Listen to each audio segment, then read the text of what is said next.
Harry and Meghan's romance appears to be hitting new heights after they held hands and gazed lovingly at each other during an appearance at the Invictus Games in Toronto.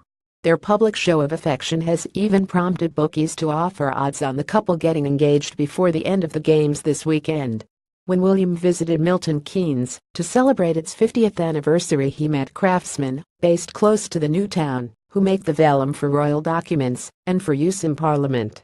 Paul Wright, general manager for William Calley Parchment Makers, told the Duke, "If Prince Harry marries Meghan, then his certificate will be in our vellum." Under the Royal Marriages Act 1772, all descendants of George II must obtain the sovereign's agreement before they wed, otherwise the marriage is invalid.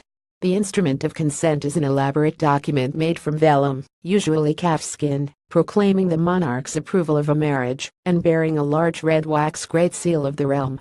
King George III, George II's grandson, ordered the act after his younger brother the Duke of Cumberland secretly married Lady Anne Hawarton, deemed to be a highly disreputable widow of a commoner. William burst out laughing when told about the use the vellum could be put to, and Mr. Wright said about the Duke's response he just laughed a nice laugh. Bookmakers William Hill are offering odds of 161 that Harry and Meghan are engaged before the games and 64 odds if the announcement is later in the year, and 13 for the news to be released in 2018. William Hill spokesman Rupert Adams said they look very happy in each other's company, and I for one expect an announcement imminently. William arrived in Milton Keynes by train, believed to have been a scheduled service, and was taken to Campbell Park to tour a small festival showcasing the best of the new town, from technology and innovation to charities and the arts. Before chatting to the craftsmen who made the vellum, he met a group benefiting from a mental health service run by the Sports and Education Trust of the local football club Meghans, which stages Venus-side football matches for those with psychological problems.